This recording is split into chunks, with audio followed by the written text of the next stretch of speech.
Punjabi radio USA ਸੁਣ ਰਹੇ ਸਾਰੇ ਹੀ ਮਾਣਯੋਗ ਅਤੇ ਸਤਿਕਾਰ ਸਰੋਤਿਆਂ ਨੂੰ ਪਿਆਰ ਸਤਿਕਾਰ ਸਹਿ ਨਿੱਘੀ ਜਿਹੀ ਸਤਿ ਸ੍ਰੀ ਅਕਾਲ ਸਭ ਨੂੰ ਜੀਆਂ ਨੂੰ ਆਖਦੇ ਹਾਂ। ਸੋ ਪ੍ਰੋਗਰਾਮ ਦੇ ਵਿੱਚ ਆਪ ਸਭ ਦਾ ਸਵਾਗਤ ਹੈ। ਅਪਡੇਟ ਅਮਰੀਕਾ ਦਾ ਸ਼ਾਮ ਦਾ ਬੁਲਟਨ ਲੈ ਕੇ ਹਾਜ਼ਰ ਹਾਂ। ਮੈਂ ਰਾਜਕਨਵੀਰ ਸਿੰਘ ਫਰੈਜ਼ਨੋ ਸਟੂਡੀਓਜ਼ ਤੋਂ। ਮੇਰੇ ਨਾਲ ਜੁੜ ਚੁੱਕੇ ਨੇ ਹਰਜੋਤ ਸਿੰਘ ਖਾਲਸਾ ਜੀ। ਜੀ ਆਇਆਂ ਨੂੰ ਸਵਾਗਤ ਹੈ। ਸਤਿ ਸ੍ਰੀ ਅਕਾਲ ਜੀ।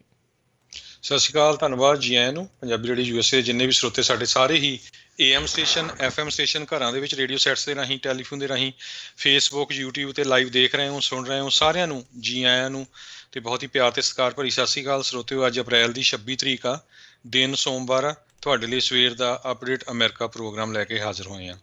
ਪ੍ਰੋਗਰਾਮ ਸ਼ੁਰੂ ਕਰਨ ਤੋਂ ਪਹਿਲਾਂ ਸਾਡੇ ਅੱਜ ਦੇ ਸਪਾਂਸਰਸ ਉਹਨਾਂ ਦਾ ਧੰਨਵਾਦ। ਖਾਲਸਾ ਇੰਸ਼ੋਰੈਂਸ ਏਜੰਸੀ, ਜਿਨ੍ਹਾਂ ਦੇ ਕੋਲੋਂ ਤੁਸੀਂ ਹਰ ਇੱਕ ਤਰੀਕੇ ਦੀ ਇੰਸ਼ੋਰੈਂਸ ਕਰਵਾ ਸਕਦੇ ਹੋ। ਇੰਸ਼ੋਰੈਂਸ ਬਾਰੇ ਪਤਾ ਕਰਨ ਲਈ ਕਾਲ ਕਰ ਸਕਦੇ ਹੋ। ਨੰਬਰ 408 272 2500 4082722500। ਇਸ ਦੇ ਨਾਲ Amarjit Singh Stockton, Gurbachan Singh Nagra Sacramento, Amarjit Singh Fresno, Rajpal Singh, Kulwant Singh Lachhar Bakersfield, designer mortgage ਅਤੇ ਰੀਅਲ estate ਵਾਲੇ ਘਰ ਖਰੀਦਣ ਵੇਚਣ ਦੀਆਂ ਸੇਵਾਵਾਂ ਦੇ ਨਾਲ home loans, commercial loans, agriculture loans ਦੇ ਲਈ ਕਾਲ ਕਰੋ ਮੋਹਨ ਚੀਮਾ 5590525575। ਨਾਲ ਹੀ Major Singh Sidhu Bakersfield, Amarjit Singh Jaswinder Kaur Virk Houston Texas, Sandhu ਪਰਿਵਾਰ Fremont, Terkiana immigration law firm. Immigration ਦਾ ਹੋਵੇ ਕਿਸੇ ਵੀ ਤਰੀਕੇ ਦਾ ਕੰਮ, ਇਮੀਗ੍ਰੇਸ਼ਨ ਦੇ ਅਟਰਨੀ ਜੇ ਟੇਰਕੀਆਣਾ ਹੋਣਾ ਦੇ ਨਾਲ ਸੰਪਰਕ 415 909 0503। Pritpal Singh Atwal Elk Grove, Darshan Singh Kang university, Ranjit Singh Fresno, Starlight truck trailer tyres ਵਾਲੇ। ਨਵੇਂ ਪੁਰਾਣੇ ਟਰੱਕ ਟ੍ਰੇਲਰ ਦੇ ਟਾਇਰਸ ਹੋਲਸੇਲ ਪ੍ਰਾਈਸਿਸ 'ਤੇ ਖਰੀਦ ਸਕਦੇ ਹੋ। ਅਲਾਈਨਮੈਂਟ ਦਾ ਕੰਮ ਵੀ ਕਰਦੇ ਹਨ। Address 3955 Starlight Drive, Ceres, California. Phone number 2092509535। ਇਹਨਾਂ ਸਾਰਿਆਂ ਦਾ ਧੰਨਵਾਦ। ਜੇਕਰ ਤੁਸੀਂ ਜਾਂ ਕੋਈ ਹੋਰ ਕਾਰੋਬਾਰ ਇਸ ਪ੍ਰੋਗਰਾਮ ਨੂੰ ਸਪਾਂਸਰ ਕਰਨਾ ਚਾਹੁੰਦੇ ਹੋ, ਸੰਪਰਕ ਕਰ ਸਕਦੇ ਹੋ ਨੰਬਰ 408 722 7698 ਦੇ ਉੱਤੇ। ਜੀ ਅੱਜ ਦੀਆਂ ਖਬਰਾਂ ਵੱਲ ਚੱਲੀਏ ਤੇ US ਸੈਂਸਸ ਜਿਹੜਾ ਆ ਉਹਨਾਂ ਦੇ ਰਿਜ਼ਲਟ ਆਉਣੇ ਸ਼ੁਰੂ ਹੋ ਗਏ ਆ। ਆਪਾਂ ਸਾਰਿਆਂ ਨੇ ਫਾਰਮ ਭਰੇ ਸੀ ਪਿਛਲੇ ਮਹੀਨਿਆਂ ਦੇ ਦੌਰਾਨ, ਦੇਖਿਆ ਹੀ ਆ। ਤੇ US ਸੈਂਸਸ ਬਿਊਰੋ ਨੇ ਅੱਜ ਜਿਹੜੇ ਫਿਗਰਸ ਦਿੱਤੇ ਆ ਉਹਨਾਂ ਦੇ ਮੁਤਾਬਕ 331 ਮਿਲੀਅਨ ਲੋਕ ਜਿਹੜੇ ਆ USA ਦੇ ਵਿੱਚ ਰਹਿੰਦੇ ਹੈਗੇ ਆ। ਤੇ ਸਾਡੀ ਜਿਹੜੀ ਗੋਲਡਨ ਸਟੇਟ ਕੈਲੀਫੋਰਨੀਆ ਉਹਨਾਂ ਨੇ ਆਲਰੇਡੀ ਇੱਕ ਸੀਟ ਲੂਜ਼ ਕਰ ਲਈ ਆ। ਸੋ ਇਹਦਾ ਮਤਲਬ ਇਹ ਆ ਵੀ ਇੱਥੇ ਪੋਪੂਲੇਸ਼ਨ ਘਟੀ ਆ। ਟੈਕਸਸ ਦੇ ਵਿੱਚ ਜਿਹੜੀਆਂ 2 ਕਾਂਗਰੈਸ਼ਨਲ ਸੀਟਸ ਐਡ ਹੋਣਗੀਆਂ, ਉੱਥੇ ਪੋਪੂਲੇਸ਼ਨ ਵਧੀ ਆ। ਜੇ ਪਿਛਲੇ 10 ਸਾਲਾਂ ਦਾ ਰੈਕਡ ਦੇਖਿਆ ਜਾਵੇ, ਸੰਨ 2010 ਦੇ ਵਿੱਚ US ਦੀ ਪੋਪੂਲੇਸ਼ਨ 308.7 ਮਿਲੀਅਨ ਸੀ, ਜੋ ਕਿ ਹੁਣ ਵੱਧ ਕੇ 331.4 ਮਿਲੀਅਨ ਹੋਈ ਆ, ਜਿਹੜੀ ਕਿ 7.35% ਵਾਧਾ ਸ਼ੋ ਹੁੰਦਾ ਹੈ। ਪਰ ਇਹ ਕਹਿੰਦੇ ਵੀ ਬਹੁਤ ਸਲੋਐਸਟ ਹੈ, ਬਹੁਤ ਘੱਟ ਆ ਸਿੰਸ 1930 ਤੋਂ 1940 ਵਾਲਾ ਜਿਹੜਾ ਏਰਾ ਸੀਗਾ, ਉਹਦੇ ਦੌਰਾਨ ਗ੍ਰੇਟ ਡਿਪਰੈਸ਼ਨ ਵਾਲਾ, ਉਹ ਤੋਂ ਬਾਅਦ ਪੋਪੂਲੇਸ਼ਨ ਜਿਹੜੀ ਆ ਉਹ 4 ਗੁਣਾ ਵਧੀ ਸੀ। ਪਰ ਪਿਛਲੇ 10 ਸਾਲਾਂ 'ਚ ਪੋਪੂਲੇਸ਼ਨ ਇੰਨੀ ਜ਼ਿਆਦਾ ਨਹੀਂ ਵਧੀ ਹੈਗੀ। ਜਿਹੜੀ ਹੁਣ ਦੇਖਿਆ ਜਾਵੇ, ਜਿਹੜੀ ਪਾਵਰ ਹੈਗੀ ਆ ਗਵਰਨਮੈਂਟ ਦੀ, ਉਹ ਮਿਡ ਵੈਸਟ ਸਟੇਟਸ ਦੇ ਤੇ ਨਾਰਥ ਈਸਟ ਨਾਲੋਂ ਹੁਣ ਥੋੜ੍ਹੀ ਚੇਂਜ ਹੁੰਦੀ ਜਾ ਰਹੀ ਹੈਗੀ ਆ, ਕਿਉਂਕਿ ਨਿਊਯਾਰਕ ਵੀ ਇੱਕ ਸੀਟ ਜਿਹੜੀ ਲੂਜ਼ ਕਰ ਗਈ, ਕੈਲੀਫੋਰਨੀਆ ਵੀ ਲੂਜ਼ ਕਰ ਗਈ ਆ, ਔਰੇਗਨ ਨੇ ਇਨਕਰੀਜ਼ ਕੀਤੀ ਆ, ਟੈਕਸਸ ਨੇ 2 ਕੀਤੀਆਂ ਤੇ ਫਲੋਰੀਡਾ ਨੇ ਕੀਤੀ ਹੈਗੀ ਆ। ਜੀ ਬਿਲਕੁਲ। ਸੋ ਇਸ ਦੇ ਓਬਵੀਅਸਲੀ ਪੋਲੀਟੀਕਲ ਜਿਹੜੇ ਆ ਉਹ ਕਾਫੀ ਫਰਕ ਜਿਹੜੇ ਹੋਣਗੇ। ਸੋ ਕੈਲੀਫੋਰਨੀਆ ਦੀ ਕੁੱਲ ਆਬਾਦੀ 39,576,757 ਜਿਹੜੀ ਉਹ ਆਂਕੀ ਗਈ ਆ। 53 ਕਾਂਗਰੈਸ਼ਨਲ ਸੀਟਾਂ ਤੋਂ ਘੱਟ ਕੇ ਹੁਣ ਇਹਨਾਂ ਦੀਆਂ 52 ਜਿਹੜੀਆਂ ਉਹ ਹੋ ਜਾਣਗੀਆਂ। ਸੋ ਇਹ ਸਭ ਤੋਂ ਮੋਸਟ ਪਾਪੂਲਸ ਜਿਹੜਾ ਸੂਬਾ ਹੈ ਉਹ ਰਿਹਾ ਆ। ਇੱਕ ਪਹਿਲੀ ਵਾਰੀ ਜਿਹੜਾ ਹਰਜੋਤ ਸਿੰਘ ਜੀ ਕਹਿੰਦੇ ਹੋਇਆ ਹੈ ਵੀ ਕੈਲੀਫੋਰਨੀਆ ਨੇ ਸੀਟ ਜਿਹੜੀ ਆ ਇਸ ਹਿਸਾਬ ਦੇ ਨਾਲ ਇੱਦਾਂ ਕਾਫੀ ਸਮੇਂ ਬਾਅਦ ਜਿਹੜੀ ਉਹ ਲੂਜ਼ ਕੀਤੀ ਆ। ਸੋ ਕੁੱਲ ਜੇ ਦੇਖਿਆ ਜਾਵੇ ਤਾਂ 6 ਸੂਬਿਆਂ ਨੇ ਜਿਹੜੀਆਂ ਉਹਨਾਂ ਨੇ ਜਿਹੜੀਆਂ ਉਹ ਲੂਜ਼ ਕੀਤੀਆਂ ਹੈਗੀਆਂ ਆ, ਅਤੇ 7 ਨੇ ਲੂਜ਼ ਕੀਤੀਆਂ ਅਤੇ 6 ਨੇ ਜਿਹੜੀਆਂ ਉਹ ਗੇਨ ਕੀਤੀਆਂ। ਟੈਕਸਸ ਨੇ 2 ਜਿਹੜੀਆਂ ਕਰ ਰਹੀਆਂ, ਅਤੇ ਜਿੱਦਾਂ ਤੁਸੀਂ ਨਾਲ ਦੱਸਿਆ Colorado, Florida, montana, north Carolina ਅਤੇ ਔਰੀਗਨ ਦੇ ਵਿੱਚ ਇੱਕ ਸੀਟ ਜਿਹੜੀ ਆ ਉਹ ਵਧੀ ਹੈ। ਸੋ ਕੁੱਲ ਆਂਕੜਾ ਅਜੇ ਵੀ ਨੰਬਰ ਆਫ ਰਿਪਰੈਜ਼ੈਂਟੇਟਿਵ ਦਾ ਜਿਹੜਾ ਉਹ 435 ਹੀ ਜਿਹੜਾ ਰਹੂਗਾ। ਨਿਊਯਾਰਕ ਦੀ ਸੀਟ ਇਸ ਕਰਕੇ ਜਿਹੜੀ ਹਰਜੋਤ ਸਿੰਘ ਜੀ ਉਹ ਲੂਜ਼ ਹੋਈ, ਜੇ ਕਹਿੰਦੇ 99 ਬੰਦੇ ਹੋਰ ਗੇਨ ਹੋ ਜਾਂਦੇ ਉਸ ਜਿਹੜੀ ਮਰਦਮਸ਼ੁਮਾਰੀ ਦੇ ਵਿੱਚ, ਫਿਰ ਉਹਨਾਂ ਦੀ ਸੀਟ ਜਿਹੜੀ ਆ ਉਹ ਲੂਜ਼ ਨਹੀਂ ਸੀ ਜਿਹੜੀ ਉਹ ਹੋਣੀ। ਸੋ ਜਿਹੜਾ ਸਭ ਤੋਂ ਵੱਧ ਪਾਪੂਲੇਸ਼ਨ ਗਰੋਥ ਜਿਹੜੀ ਉਹ ਟੈਕਸਸ ਦੇ ਵਿੱਚ ਹੋਈ, ਤਕਰੀਬਨ ਕਹਿੰਦੇ 4 ਮਿਲੀਅਨ ਪਾਪੂਲੇਸ਼ਨ ਜਿਹੜੀ ਆ ਟੈਕਸਸ ਦੇ ਵਿੱਚ ਵਧੀ ਹੈਗੀ ਆ। ਸੋ ਇਹ ਕਾਫੀ ਵੱਡਾ ਜਿਹੜਾ ਉਹ ਆંકੜਾ ਆ। ਮੋਸਟ ਪਾਪੂਲਸ ਸੂਬਾ ਜਿਹੜਾ ਕੈਲੀਫੋਰਨੀਆ ਸੀ, ਦੂਜੇ ਨੰਬਰ 'ਤੇ ਜਿਹੜਾ ਲੀਸਟ ਪਾਪੂਲਸ ਜਿਹੜਾ ਸਭ ਤੋਂ ਘੱਟ ਜਿੱਥੇ ਆ ਉੱਥੇ ਵਾਇਓਮਿੰਗ ਆ। ਉੱਥੇ ਮਹਿਜ 5,76,851। ਤੁਸੀਂ ਹਿਸਾਬ ਲਾ ਲਓ ਵੀ ਫਰੈਜ਼ਨੋ ਕਾਊਂਟੀ ਤੋਂ ਵੀ ਘੱਟ ਜਿਹੜੀ ਪਾਪੂਲੇਸ਼ਨ ਉਸ ਪੂਰੇ ਸੂਬੇ ਦੇ ਵਿੱਚ ਜਿਹੜੀ ਉਹ ਹੈਗੀ ਆ। ਅਤੇ ਜਿੱਦਾਂ ਆਪਾਂ ਦੱਸਿਆ ਵੀ ਟੈਕਸਸ ਦੇ ਵਿੱਚ ਸਭ ਤੋਂ ਵੱਧ ਅਤੇ ਸਭ ਤੋਂ ਫਾਸਟੈਸਟ ਗਰੋਇੰਗ ਯੂਟਾ ਦੇ ਵਿੱਚ ਕਹਿੰਦੇ ਦੇਖੀ ਗਈ ਹੈ। 18% ਤੋਂ ਵੱਧ ਪਾਪੂਲੇਸ਼ਨ ਜਿਹੜੀ ਆ ਉਹ ਗਰੋਥ ਜਿਹੜੀ ਉਸ ਦੇ ਵਿੱਚ ਹੋਈ ਆ। ਪੋਰਟੋ ਰੀਕੋ ਦੀ ਰੈਜ਼ੀਡੈਂਟ ਪਾਪੂਲੇਸ਼ਨ 11% ਡਾਊਨ ਹੋ ਗਈ ਆ। 3.7 ਮਿਲੀਅਨ ਤੋਂ ਘੱਟ ਕੇ ਉਹ 3.2 ਮਿਲੀਅਨ ਜਿਹੜੀ ਉਹ ਰਹਿ ਗਈ ਆ ਪਿਛਲੇ ਜਿਹੜੇ ਆ 2010 ਦੇ ਮਰਦਮਸ਼ੁਮਾਰੀ ਤੋਂ ਬਾਅਦ 1790 ਦੇ ਵਿੱਚ ਜਿਹੜੀ ਮਰਦਮਸ਼ੁਮਾਰੀ ਦਾ ਕੰਮ ਜਿਹੜਾ ਆ ਉਹ ਸ਼ੁਰੂ ਹੋਇਆ ਸੀ। ਉਸ ਮੌਕੇ ਹਾਊਸ ਰਿਪਰੈਜ਼ੈਂਟੇਟਿਵ ਜਿਹੜੇ ਹਰਜੋਤ ਸਿੰਘ ਜੀ 105 ਹੁੰਦੇ ਸੀਗੇ ਅਤੇ ਇੱਕ ਜਾਣਾ 34,000 ਲੋਕਾਂ ਨੂੰ ਇੱਕ ਹਿਸਾਬ ਦੇ ਨਾਲ ਨੁਮਾਇੰਦਗੀ ਪੇਸ਼ ਕਰਦਾ ਸੀ। ਇਸ ਮੌਕੇ ਜਿੱਦਾਂ ਆਪਾਂ ਵੇਖਿਆ ਵੀ 331 ਮਿਲੀਅਨ ਜਿਹੜੇ ਲੋਕ ਰਹਿੰਦੇ ਨੇ ਅਮਰੀਕਾ ਦੇ ਵਿੱਚ ਅਤੇ 435 ਸੀਟਾਂ ਨੇ। ਸੋ ਇੱਕ ਜਾਣਾ 7,61,169 ਲੋਕਾਂ ਦੀ ਜਿਹੜੀ ਆ ਨੁਮਾਇੰਦਗੀ ਹਾਊਸ ਦੇ ਵਿੱਚ ਜਿਹੜਾ ਉਹ ਕਰਦਾ ਹੈਗਾ ਆ। ਸੋ ਜਿੱਦਾਂ ਤੁਸੀਂ ਵੀ ਜ਼ਿਕਰ ਕੀਤਾ ਹੈ ਵੀ ਸਾਊਥ ਵਾਲੇ ਪਾਸੇ ਰਸਟ ਬੈਲਟ ਦੇ ਵਿੱਚ ਜਿਹੜੀ ਗਰੋਥ ਵਧੀ ਆ। 3 ਅਜਿਹੇ ਸੂਬੇ ਨੇ ਜਿਨ੍ਹਾਂ ਨੇ ਜਿਹੜੇ ਮੌਜੂਦਾ ਪ੍ਰੈਜ਼ੀਡੈਂਟ ਬਾਈਡਨ ਉਹਨਾਂ ਦੇ ਹੱਕ ਦੇ ਵਿੱਚ ਵੋਟਾਂ ਪਾਈਆਂ ਸੀਗੀਆਂ, ਉਹਨਾਂ ਦੀ ਓਵਰਆਲ ਪਾਪੂਲੇਸ਼ਨ ਜਿਹੜੀ ਉਹ ਘਟੀ ਆ। ਉਹਨਾਂ ਦੀ ਇੱਕ ਸੀਟ ਨਾਟ ਪਾਪੂਲੇਸ਼ਨ ਦੀ ਨਹੀਂ, ਉਹਨਾਂ ਦੀਆਂ ਸੀਟਾਂ ਜਿਹੜੀਆਂ ਆ ਉਹ ਘਟੀਆਂ ਹੈਗੀਆਂ। ਸੋ ਇਹ ਰੀਅਪੁਆਇੰਟਮੈਂਟਸ ਜਿਹੜੀਆਂ ਹੁਣ ਹੋਣੀਆਂ ਆ 2023 ਦੀ ਜਿਹੜੀ 118ਵੀਂ ਕਾਂਗਰਸ ਹੋਊਗੀ ਉਸ ਦੇ ਲਈ ਹੁਣ ਰੀਡਿਸਟ੍ਰਿਕਟਿੰਗ ਵੀ ਜਿਹੜੀ ਉਹ ਕੀਤੀ ਜਾਣੀ ਆ। ਹਲਕਿਆਂ ਦੀ ਵੰਡ ਜਿਹੜੀ ਆ ਉਹ ਦੁਬਾਰਾ ਜਿਹੜੀ ਉਹ ਕੀਤੀ ਜਾਊਗੀ। ਸੋ ਉਸ ਦੇ ਨਾਲ ਕਿੱਦਾਂ ਦਾ ਅਸਰ ਰਹਿੰਦਾ ਆ 2000 ਜਿਹੜੀਆਂ ਆਉਣ ਵਾਲੀਆਂ ਜਿਹੜੀਆਂ ਇਲੈਕਸ਼ਨਸ ਆ ਇਹ ਅਗਲੇ 10 ਸਾਲਾਂ ਦੇ ਲਈ ਇਹ ਪੂਰੇ ਆંકੜਿਆਂ ਦਾ ਜਿਹੜਾ ਹਰਜੋਤ ਸਿੰਘ ਜੀ ਫਰਕ ਪੈਣਾ ਆ। ਬਹੁਤ ਸਾਰੇ ਲੋਕਾਂ ਦਾ ਸਵਾਲ ਹੋਣਾ ਵੀ ਉਹ ਜਿਹੜਾ ਸਿੱਖ ਲਿਖਿਆ ਸੀ ਉਹਦਾ ਕੀ ਬਣਿਆ। ਅਜੇ ਹੌਲੀ ਹੌਲੀ ਆਉਣ ਵਾਲੇ ਕਈ ਵੀਕਾਂ ਦੇ ਵਿੱਚ ਇਹਨਾਂ ਨੇ ਜਿਹੜੀ ਡਾਟਾ ਆ ਇਨਫੋਰਮੇਸ਼ਨ ਆ ਉਹ ਸਾਂਝੀ ਜਿਹੜੀ ਉਹ ਕਰਨੀ ਆ। ਸੋ 2 ਹੀ ਸੂਬੇ ਨੇ ਪੂਰੇ ਅਮਰੀਕਾ ਦੇ ਵਿੱਚ ਜਿਨ੍ਹਾਂ ਦੀ 25 ਮਿਲੀਅਨ ਤੋਂ ਉੱਤੇ ਪਾਪੂਲੇਸ਼ਨ ਆ। ਪਹਿਲਾ ਕੈਲੀਫੋਰਨੀਆ ਅਤੇ ਦੂਜਾ ਜਿਹੜਾ ਉਹ ਟੈਕਸਸ। ਹੁਣ ਹੌਲੀ ਹੌਲੀ ਜਿਹੜੀ ਆ ਹੋਰ ਥਾਵਾਂ ਦੇ ਉੱਤੇ ਜਿਹੜੀ ਜਨਸੰਖਿਆ ਆ ਉਹ ਵੱਧ ਰਹੀ ਆ। ਨਿਊਯਾਰਕ ਦੇ ਵਿੱਚ 20 ਮਿਲੀਅਨ ਨੇ, ਫਲੋਰੀਡਾ ਦੇ ਵਿੱਚ 21 ਮਿਲੀਅਨ ਜਿਹੜੀ ਆ ਉਹ ਪਾਪੂਲੇਸ਼ਨ ਇਸ ਟਾਈਮ ਹੋ ਚੁੱਕੀ ਆ। ਜੀ ਸੋ ਬਿਲਕੁਲ ਕੈਲੀਫੋਰਨੀਆ ਸਟੇਟ ਨੇ ਜਿਹੜਾ $187 ਮਿਲੀਅਨ ਲੋਕਾਂ ਨੂੰ ਜਿਹੜਾ ਇਨਕਰੇਜ ਕਰਨ ਦੇ ਲਈ ਸਪੈਂਡ ਕੀਤਾ ਸੀ ਤਾਂ ਕਿ ਲੋਕਾਂ ਦੀ ਗਿਣਤੀ ਹੋ ਸਕੇ, ਕਿਉਂਕਿ ਨਹੀਂ ਤਾਂ ਫੈਡਰਲ ਏਡ ਜਿਹੜੀ ਆ ਉਹ ਘਟ ਜਾਂਦੀ ਹੈ ਕਿਉਂਕਿ ਉਹ ਪਾਪੂਲੇਸ਼ਨ ਦੇ ਹਿਸਾਬ ਨਾਲ ਤੁਹਾਨੂੰ ਲੋਕਾਂ ਦੀ ਗਿਣਤੀ ਦੇ ਹਿਸਾਬ ਨਾਲ ਮਿਲਦੀ ਆ। 70% ਹਾਊਸ ਹੋਲਡ ਜਿਹੜੇ ਕੈਲੀਫੋਰਨੀਆ ਦੇ ਆ ਉਹਨਾਂ ਨੇ ਔਨਲਾਈਨ ਜਿਹੜਾ ਇਹ ਭਰਿਆ ਸੀ ਫਾਰਮਸ, ਬਾਕੀਆਂ ਨੇ ਮੇਲ ਜਾਂ ਫੋਨ ਦੇ ਰਾਹੀਂ ਜਿਹੜੀ ਆ ਇਨਫੋਰਮੇਸ਼ਨ ਦਿੱਤੀ ਸੀ। ਹੁਣ ਤੁਸੀਂ ਦੇਖੋ ਵੀ ਕਈ ਵਾਰੀ ਬੰਦਾ ਕਹਿੰਦਾ ਵੀ ਚਲੋ ਛੱਡੋ ਆਪਾਂ ਕਾਹਤੇ ਭਰਨਾ, ਸਾਨੂੰ ਕੀ ਫਾਇਦਾ ਹੋਣਾ।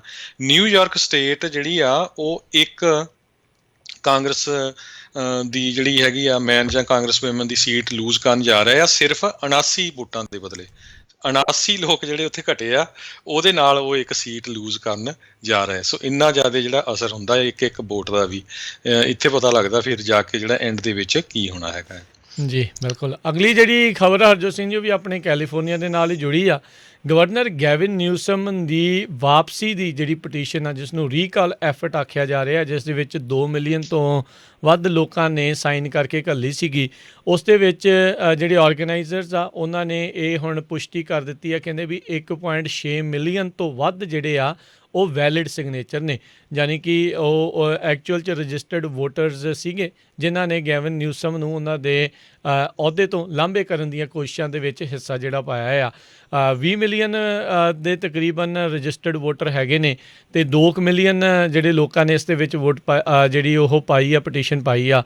ਸੋ ਇਹ ਕੋਈ ਗਰੰਟੀ ਨਹੀਂ ਆ ਵੀ ਇਹ ਰੀਕਾਲ ਪਟੀਸ਼ਨ ਤੋਂ ਬਾਅਦ ਦੇ ਵਿੱਚ ਵੀ ਅਹੁਦੇ ਤੋਂ ਗੈਵਿਨ ਨਿਊਸਮ ਨੂੰ ਜਿਹੜਾ ਉਹ ਲਾਂਭੇ ਹੋ ਜਾਊਗਾ। ਹੁਣ ਇਹ ਆ ਵੀ ਇਹ ਪੁਸ਼ਟੀ ਹੋਣ ਤੋਂ ਬਾਅਦ ਦੇ ਵਿੱਚ secretary of state the announcement ਜਿਹੜੀ ਉਹਨਾਂ ਨੇ ਕੁਛ ਦਿਨ ਪਹਿਲਾਂ ਹੀ ਕੀਤੀ ਸੀ, ਜਿਹੜੀ ਕੈਟਲਿਨ ਜੈਨਰ ਆ ਵੀ ਮੈਂ ਵੀ ਜਿਹੜੀ ਆ ਰਿਪਬਲਿਕਨ ਪਾਰਟੀ ਵੱਲੋਂ ਆਪਣੇ ਆਪ ਨੂੰ ਇੱਕ ਹਿਸਾਬ ਦੇ ਨਾਲ ਚਿਹਰਾ ਬਣ ਕੇ ਜਿਹੜਾ ਉਹ ਆਊਗੀ।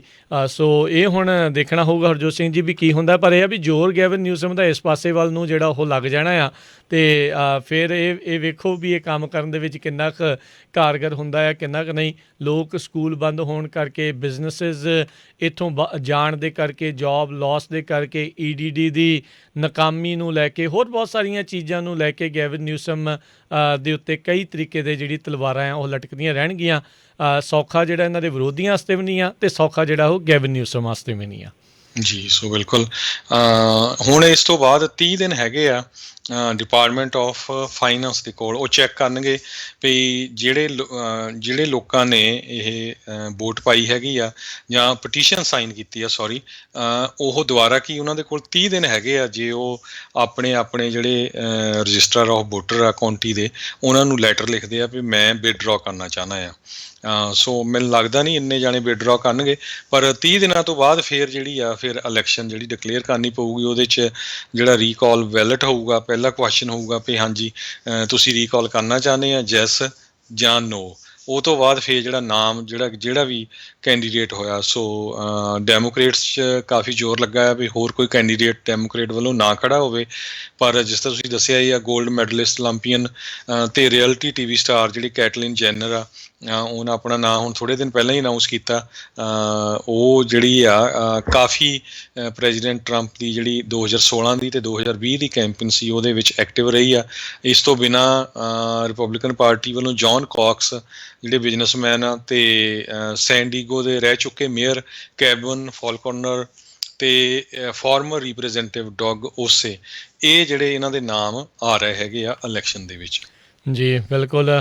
ਸੋ ਮੇ ਵੀ ਗੈਵਨ ਨਿਊਸਮ ਇਹ ਸੋਚਦਾ ਹੋਊਗਾ ਵੀ ਇਹ ਰੀਕਾਲ ਐਫਰਟ 'ਤੇ ਕੋਈ ਬਹੁਤੀ ਗਾਂਹ ਨਹੀਂ ਜਾਊਗੀ। 1.5 ਮਿਲੀਅਨ ਸਿਗਨੇਚਰ ਚਾਹੀਦੇ ਸੀ, ਸੋ ਵੈਲਿਡ 1.6 ਮਿਲੀਅਨ ਜਿਹੜੇ ਉਸ ਦੇ ਵਿੱਚੋਂ ਨਿਕਲ ਆਏ ਆ, 2.1 ਮਿਲੀਅਨ ਜਿਹੜੇ ਸਿਗਨੇਚਰ ਆ ਉਸ ਦੇ ਵਿੱਚੋਂ। ਸੋ ਇਹ ਹੁਣ ਬੈਲਟ ਦੇ ਵੱਲ ਨੂੰ ਜਿਹੜਾ ਇਹ ਕੰਮ ਉਹ ਵੱਧ ਰਿਹਾ ਆ। ਸੋ ਜ਼ੋਰ ਮਿਲਦਾ ਗੈਵਨ ਨਿਊਸਮ ਦਾ ਇਸ ਪਾਸੇ ਜਿਹੜਾ ਉਹ ਪੂਰਾ ਜਿਹੜਾ ਉਹ ਲੱਗਣ ਵਾਲਾ ਆ।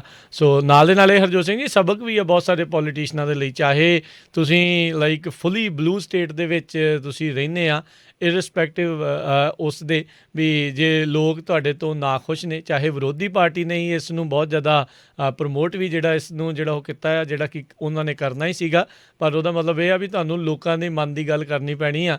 ਪਿਛਲੀ ਵਾਰੀ ਜਿਹੜੇ ਗਵਰਨਰ ਦੀ ਛੁੱਟੀ ਹੋਈ ਸੀ, ਉਹ ਵੀ ਆਮ ਲੋਕ ਹੀ ਜਿਹੜੇ ਉਸ ਤੋਂ ਤੰਗ ਆ ਕੇ, ਦੁਖੀ ਆ ਕੇ ਉਹਨਾਂ ਨੇ ਇਸ ਨੂੰ ਬਾਹਰ ਦਾ ਰਸਤਾ ਜਿਹੜਾ ਉਸ ਟਾਈਮ ਦੇ ਉੱਤੇ ਗਵਰਨਰ ਨੂੰ ਦਿਖਾ ਦਿੱਤਾ ਸੀਗਾ। So you never know, politics ਦੇ ਵਿੱਚ ਕੁਛ ਵੀ ਜਿਹੜਾ ਉਹ ਵਾਪਰ ਸਕਦਾ ਆ।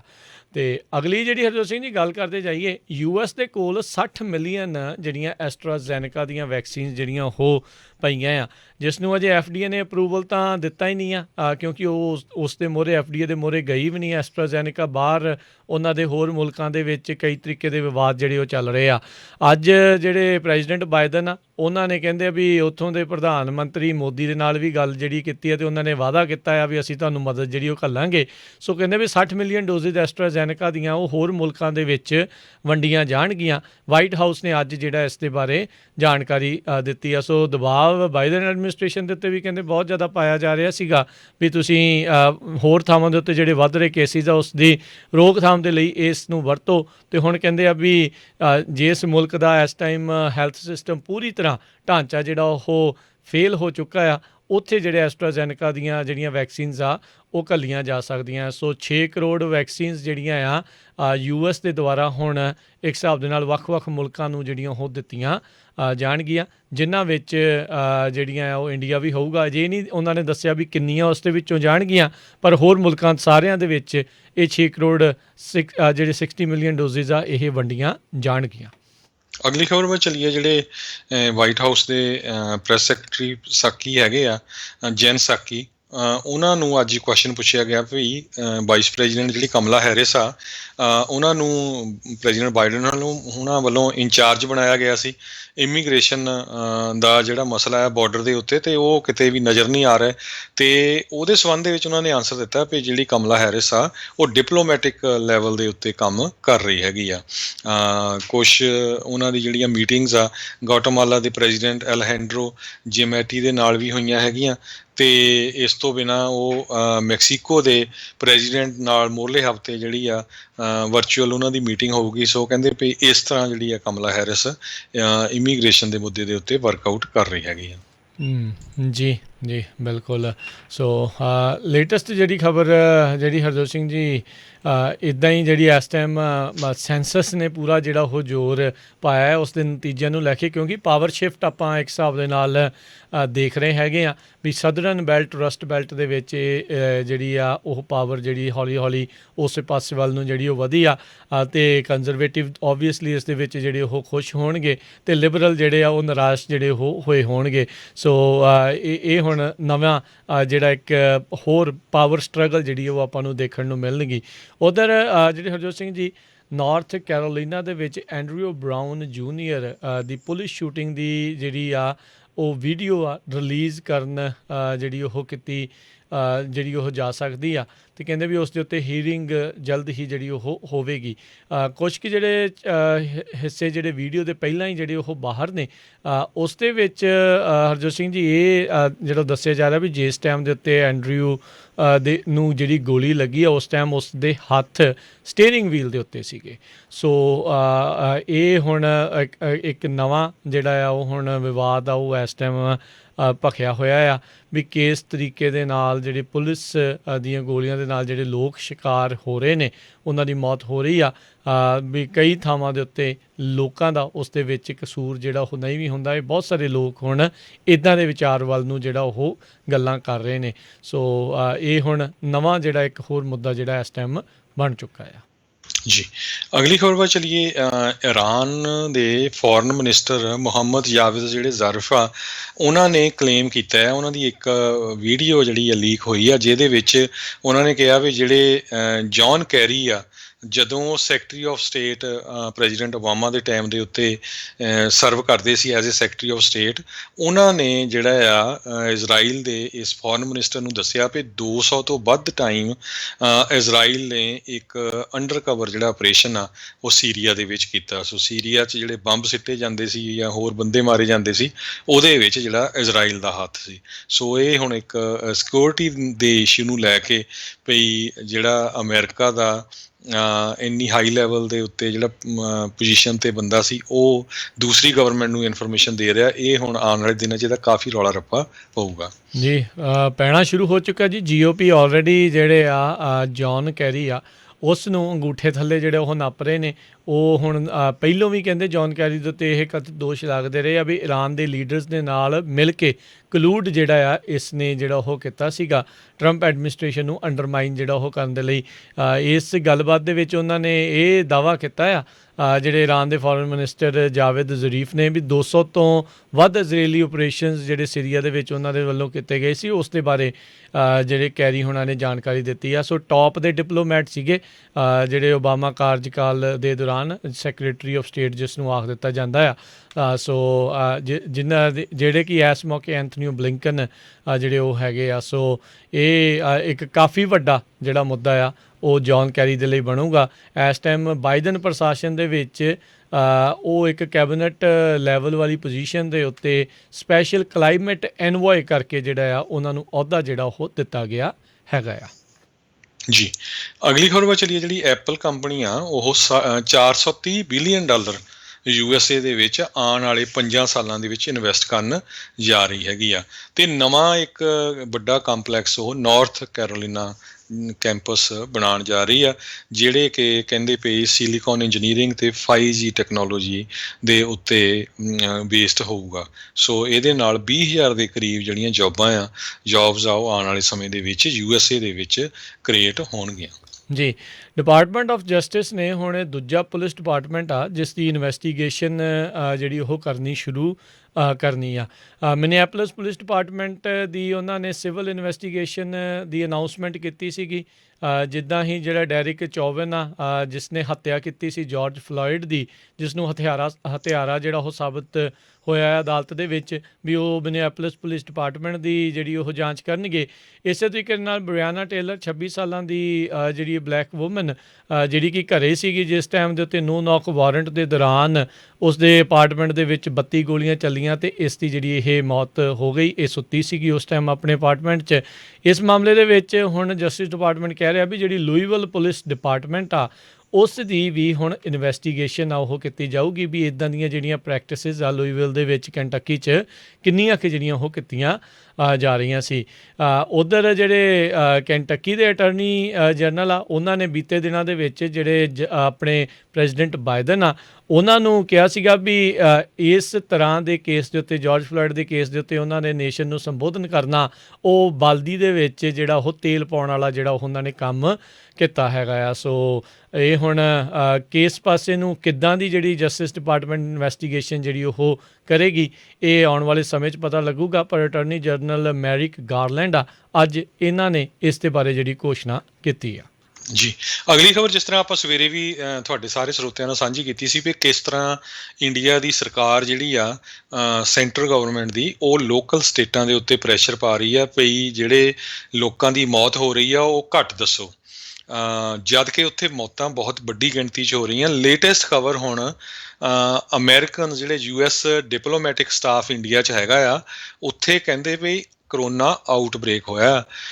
ਜਿਹੜਾ ਨਿਊ ਦਿੱਲੀ ਦਾ ਆਫਿਸ ਤੇ ਮੁੰਬਈ ਦਾ ਆਫਿਸ ਦੋਨਾਂ ਆਫਿਸਿਸ ਦੇ ਵਿੱਚ 100 ਲੋਕ ਪੋਜ਼ਿਟਿਵ ਪਾਏ ਗਏ ਆ ਤੇ 2 ਸਟਾਫ ਦੇ ਮੈਂਬਰਾਂ ਦੀ ਮੌਤ ਵੀ ਹੋ ਗਈ ਆ। ਸੋ ਇਹ ਤੋਂ ਤੁਸੀਂ ਅੰਦਾਜ਼ਾ ਲਾ ਸਕਦੇ ਵੀ ਜੇ US ਅੰਬੈਸੀ ਦੇ 2 ਆਫਿਸਿਸ ਦੇ ਵਿੱਚ 100 ਲੋਕ ਕਰੋਨਾ ਪੋਜ਼ਿਟਿਵ ਹੋ ਗਏ ਤੇ ਕਿੰਨੇ ਕੁ ਉੱਥੇ ਲੋਕ ਕੰਮ ਕਰਦੇ ਆ ਤੁਹਾਨੂੰ ਪਤਾ ਹੀ ਆ। ਸੋ ਬਹੁਤ ਬੁਰੀ ਸਿਚੁਏਸ਼ਨ ਜਿਹੜੀ ਇਸ ਵੇਲੇ USA ਦੇ ਵਿੱਚ ਬਣੀ ਹੋਈ ਆ ਤੇ ਉੱਥੇ ਦਾ ਜਿਹੜਾ ਸਟਾਫ ਆ ਉਹ ਔਖਾ ਬਹੁਤ ਆ। ਕਹਿੰਦੇ ਵੀ ਸਾਨੂੰ ਟਾਈਮ ਸਿਰ ਜਿਹੜੇ ਟੀਕੇ ਨਹੀਂ ਅਮਰੀਕਨ ਗਵਰਨਮੈਂਟ ਵੱਲੋਂ ਪਹੁੰਚਾਏ ਗਏ, ਸਾਰਿਆਂ ਨੂੰ ਵੈਕਸੀਨ ਛੇਤੀ ਲੱਗਣੇ ਚਾਹੀਦੇ ਸੀ ਪਰ ਵਿਦਿਨ 2 ਵੀਕ ਦੇ ਵਿੱਚ ਪਿਛਲਿਆਂ 'ਚ 100 ਬੰਦਾ ਉੱਥੇ ਪੋਜ਼ਿਟਿਵ ਪਾਇਆ ਗਿਆ ਹੈ।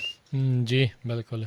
ਤੇ ਸਮਾਂ ਆਪਣੇ ਦੇ ਪ੍ਰੋਗਰਾਮ ਦਾ ਇੱਥੇ ਹੀ ਸਮਾਪਤ ਹੈ ਤੇ ਜਾਣ ਤੋਂ ਪਹਿਲਾਂ ਸਟਾਕ ਮਾਰਕੀਟ ਦੇ ਉੱਤੇ ਜੇ ਨਜ਼ਰ ਮਾਰਦੇ ਜਾਈਏ ਤਾਂ ਅੱਜ ਜਿਹੜਾ ਡਾਊ ਜੋਨਸ ਆ ਉਸ ਦੇ ਵਿੱਚ 62 ਪੁਆਇੰਟਾਂ ਦੀ ਗਿਰਾਵਟ ਦੇਖੀ ਗਈ, 33,982 ਦੇ ਉੱਤੇ ਬੰਦ ਹੋਇਆ।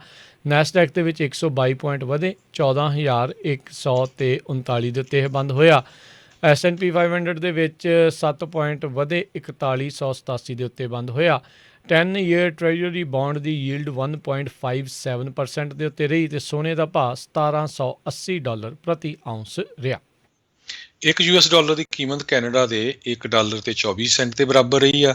ਇੱਕ $1 ਦੀ ਕੀਮਤ ਇੰਡੀਆ ਦੇ 74 ਰੁਪਏ ਤੇ 78 ਪੈਸੇ ਦੇ ਬਰਾਬਰ ਰਹੀ ਆ। ਜੀ ਤੇ ਇੱਥੇ ਸਾਡਾ ਅੱਜ ਦਾ ਇਹ ਪ੍ਰੋਗਰਾਮ ਹੁਣ ਸਮਾਪਤ ਆ। ਮਿਲਦੇ ਹਾਂ ਜੀ ਇੱਕ ਵਾਰ ਰਾਜਕਰਮਵੀਰ ਸਿੰਘ ਜੀ ਦੱਸਦੇ ਜਾਈਏ ਜਿਹੜਾ ਸ਼ਾਮ ਨੂੰ ਪ੍ਰੋਗਰਾਮ ਸਾਡੇ ਤੋਂ ਬਾਅਦ ਫਿਰ ਬਲਤੇਜ ਪੰਨੂ ਹੋਣਾ ਦੀਆਂ ਵੀ ਖਬਰਾਂ ਆਉਂਦੀਆਂ ਹੈਗੀਆਂ। ਹੁਣ ਗੁਰਬਾਣੀ ਦਾ ਪ੍ਰੋਗਰਾਮ ਆਊਗਾ, ਫਿਰ ਬਲਤੇਜ ਪੰਨੂ ਹੋਣੀ ਤੇ ਉਹਨਾਂ ਤੋਂ ਤੁਸੀਂ ਜੇ ਕੁਐਸਚਨ ਆਨਸਰ ਦਾ ਸੈਸ਼ਨ ਹੁੰਦਾ ਅੱਜ ਸੋਮਵਾਰ ਨੂੰ, ਜੇ ਕਿਸੇ ਨੇ ਵੀ ਜਿਹੜਾ ਜੋ ਕੁਝ ਹਿੰਦੁਸਤਾਨ ਦੇ ਵਿੱਚ ਵਾਪਰ ਰਿਹਾ ਉਹਦੇ ਬਾਰੇ ਪੁੱਛਣਾ ਆ ਤੇ ਤੁਸੀਂ ਪੰਜਾਬੀ ਰੇਡੀਓ USA ਜਿਹੜਾ ਆ ਉਹਨਾਂ ਦਾ ਪ੍ਰੋਗਰਾਮ 9 ਵਜੇ ਹੋਣਾ ਹੈਗਾ ਆ, ਉਸ ਟਾਈਮ ਤੁਸੀਂ ਕਾਲ ਕਰ ਸਕਦੇ ਹੈਗੇ ਜੀ। 8:30 ਵਜੇ ਪ੍ਰੋਗਰਾਮ ਸ਼ੁਰੂ ਹੋਣਾ, ਪਹਿਲਾਂ ਕੁਝ ਖਬਰਾਂ ਹੋਣਗੀਆਂ ਤੇ ਉਸ ਤੋਂ ਬਾਅਦ ਦੇ ਵਿੱਚ ਫਿਰ ਕਾਲਸ ਦੇ ਲਈ ਲਾਈਨਸ ਓਪਨ ਹੋਣਗੀਆਂ। ਤੇ ਹੁਣ ਆਪਾਂ ਇਜਾਜ਼ਤ ਲੈਂਦੇ ਹਾਂ ਮੇਰੇ ਰਾਜਕਰਮਵੀਰ ਸਿੰਘ ਵੱਲੋਂ ਤੇ ਹਰਜੋਤ ਸਿੰਘ ਵੱਲੋਂ। ਤੁਹਾਨੂੰ ਸਾਰਿਆਂ ਨੂੰ ਪਿਆਰ ਸਤਿਕਾਰ ਸਨਿੱਘੀ ਜਿਹੀ ਸਤਿ ਸ੍ਰੀ ਅਕਾਲ। ਵਾਸਤੇ ਰਹੋ, ਹੱਸਦੇ ਖੇਡਦੇ ਰਹੋ, ਸੁਣਦੇ ਰਹੋ ਪੰਜਾਬੀ ਰੇਡੀਓ USA।